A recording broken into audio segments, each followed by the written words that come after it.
Hi, this is Lorelei with Radiate Life with Lorelei and Blooming Families Creating New Possibilities. And I'm here today with this video, and this one is about trusting the universe. It's become really clear to me, especially in these last few months, some of the things that I did early on in my own spiritual practice and really learning how to navigate the energy in life. Today I was navigating some energy going on. I have lots of stories about us and insurance companies and the beautiful people that work within the health industry, and gosh, you know, way before the last 6 months and when the world held its breath and we sent a virtual hug around the world and we've spent lots of time online with each other, that I've really had to navigate some rocky waters. And as my husband and I have really come to appreciate and do a marriage review during this time and really come to a place of living on all levels and coming together with our family. And we have lots of things going on with 2 teenagers and a young adult.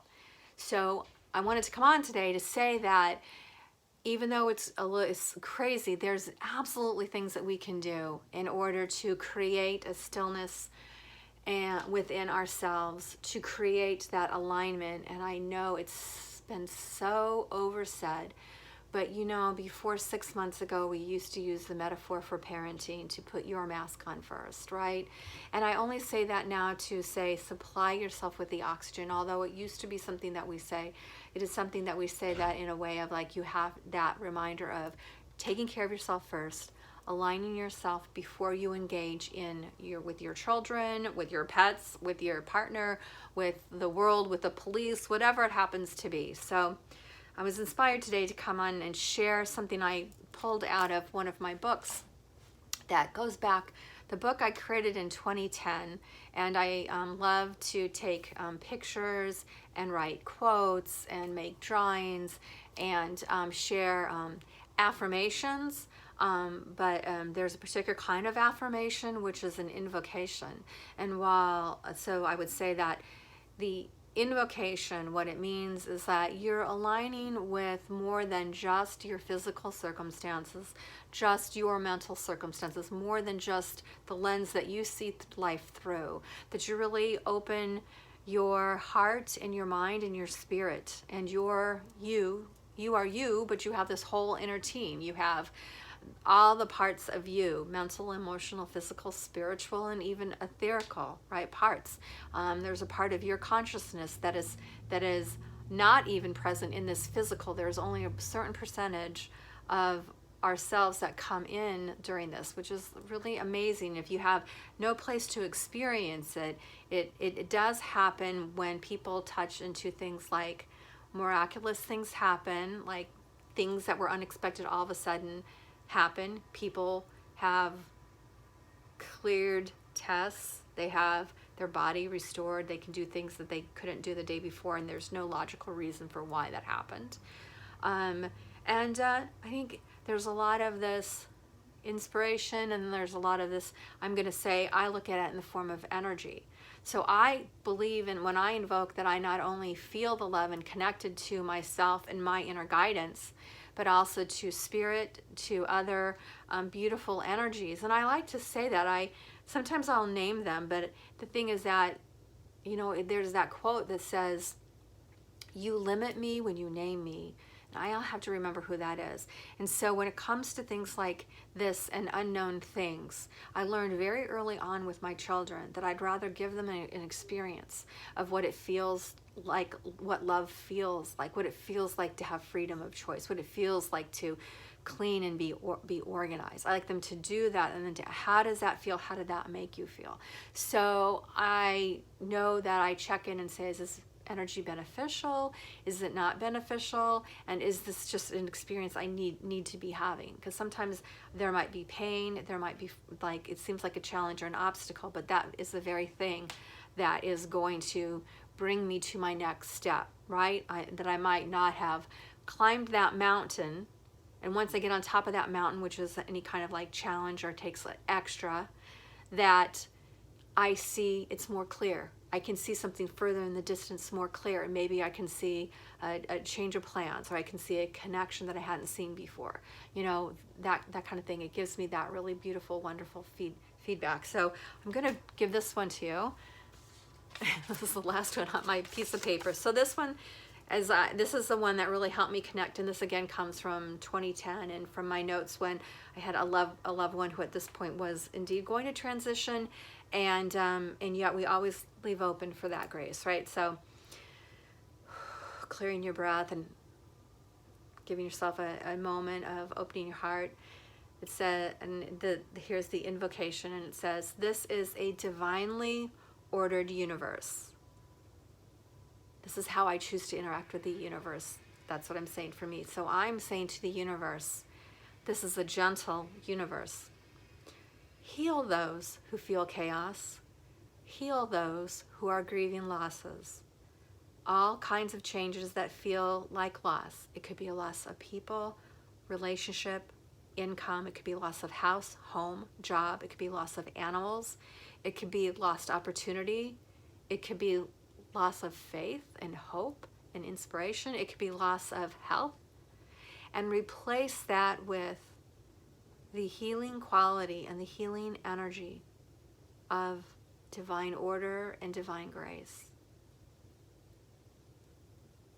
So be it now.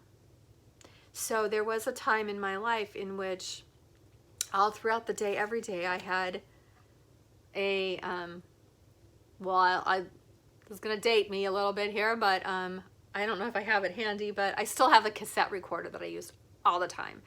And then I upgraded to the very early versions of Apple's iPods. And I think I probably have almost one of the original ones.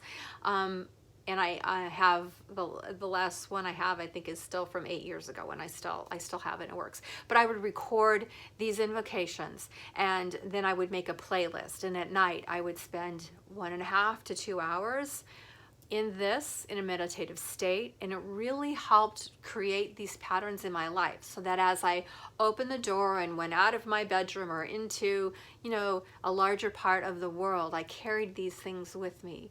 And for a long period of time, sometimes it was the only thing that might get me through a very intense experience, but I came to love them. I came to really relish the time that I had. We had young children at the time when I was doing this, and what my husband would we always kind of had, we were team working it, but we have always had kind of opposite schedules. We'd kind of like hand the ball off to each other. We did it to get through that time. So he'd watch the kids and tuck them into bed, and he loved that because I stayed home with the kids, and of course they were very connected to me, and he'd come home from work, and then that would allow me to do things like go to meditation or teach class, or on the weekends it would allow me to do service, volunteer in animal rescue, or we'd be fostering animals, and I'd be processing applications. I'd be helping teach a class. I might be preparing food for a class. You know, all things I did on a voluntary basis, and I really enjoyed doing it and kept myself fully engaged. And this is a way that my husband and I worked together to kind of create this balance in life. And today I wrote to him, I'm like, you know, you are totally the rudder and the steering wheel that keep us going and moving on track and connected to what's going on here. And I'm the sails of the ship and navigating the change. And for years and years, I've aligned with these patterns and through invocation, and I still continue to do that. And while the things that I do may have changed, I still see it as a way of navigating myself in my interchange with the world, for me, for my partner, for our family, for our kids, for our world. You know, certainly being there with my clients, being there with my community, being there for however I can be there, because I found that when you really need help, that's probably the last and least effective moment to garner being a part of a community, right? You know, beyond family. Like for us, there were a lot of things that we had to really reach out beyond our family, and not just for any other reason that early on in our marriage, we had all around us, all of our family were engaged in people who had long-term illness, and they were engaged in caretaking for them. And we knew that there just wasn't anyone available, and that we didn't want to create any kind of extra neediness on the other family members, because of course, who doesn't want to be there for, you know, your first grandchild, and for, you know, any grandchild or any children that are there. But at the same time, it's like the respect, the dignity, it's not wanting to feel torn between, you know, somebody who is young and leaving. So we had all of that around us, and in a weird way, it created this kind of bubble for us that allowed us to use medical practice and holistic practice, you know, together. And that we learned early on that we would only share information once we were comfortable with what that was. So if we had like information that was like scary, something that was and this did happen with us, we had some very, you know, we could have lost some life in our family, and we had to keep that close to us because we just could not handle the energy of everyone else having that kind of grief. So we would work with that until we would let them know at a time. What worked for us was we would let them know what had happened, but then we also would supply them with what are we doing, and we are staying positive, and we're looking and viewing this outcome. Then the kind of support that we need is just, we're doing what we need to be doing, we have everything covered, and we just get to know and love each other and support each other. And we learned that early on, and it was out of necessity, and that is the kind of necessity, right, that kind of time garners. So that is when I was doing a lot of this. It came from my own grief. It came from being a mom and having young kids. I had no idea how empathic I really was, and how much I really felt responsible and obligated, and also self-protection to take care of the energy around me.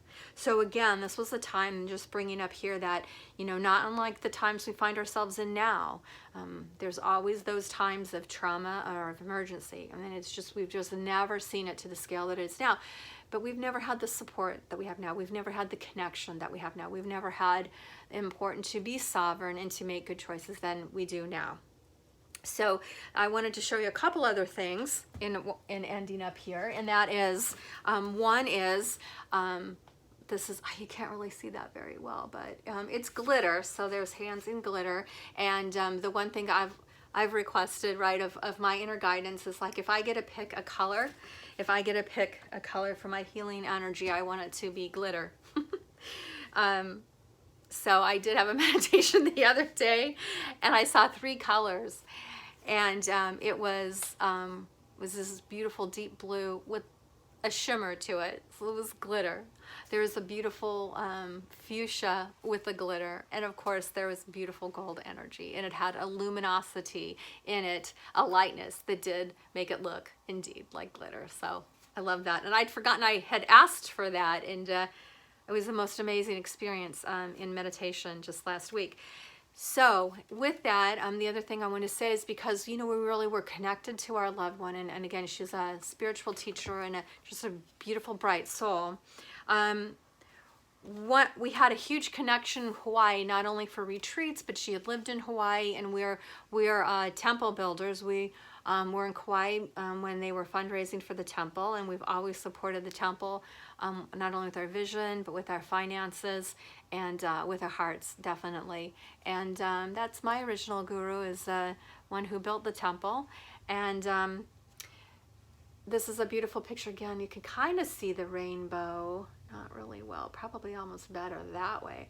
But one of our classmates was living in Hawaii at the time of my beautiful sister-in-law, sister-in-love transition. And when she heard of her transition, she was out and she saw this rainbow. And so she said, she's made it. And I just wanted to take this picture and send it to you. And she wrote me a really beautiful note. So it's just like, it does seem like sometimes I say magic, but when things are aligned, and our loved ones can get messages to us in so many different ways, and we can also help them and help ourselves by creating connections with them, giving service, planting flowers. I rescue in animal rescue because I always feel connected to my best friend from high school because she did the same thing. I was in Chicago, she was in California. This was one thing that really connected us deeply. So it's a way that she's always with me when I'm always doing that. And then the other thing is, this was my sister-in-law too. She had, it may look familiar to you, this deck of cards, and she had this, and she used this as a way to space clear and empower her books. This particular one used the symbol, and it's similar to a lot of different light symbols, Reiki symbol, and I keep it and I use it for clearing. I just want to share that today. This is another, simple way that we can, keep our loved ones in spirit. I'll put that one there, kind of keep us alive. And this one too. So this is another beautiful kind of a work that I'm working on right now, and I have some more beautiful stories about the beautiful artists that created this. And I was given this deck of cards. I don't know if it could be 10 years. It could possibly be 10 years. It could totally be 4 or 5 years. I'm not sure when they were produced, but I do have a really beautiful story about how this beautiful artist contacted me, and I am helped, and I stay connected with her because she teaches me from spirit. So I have a really beautiful story to tell about that. I thank you, and please be good to yourself. Remember that radiant self-care doesn't mean doing the same thing over and over. Today you might be able to do 5 things, and tomorrow you may only do 1. Focus on what you can do. Focus on keeping your center clean and bright and true, because all that is real loves you, and you are always chosen by all that is real and true.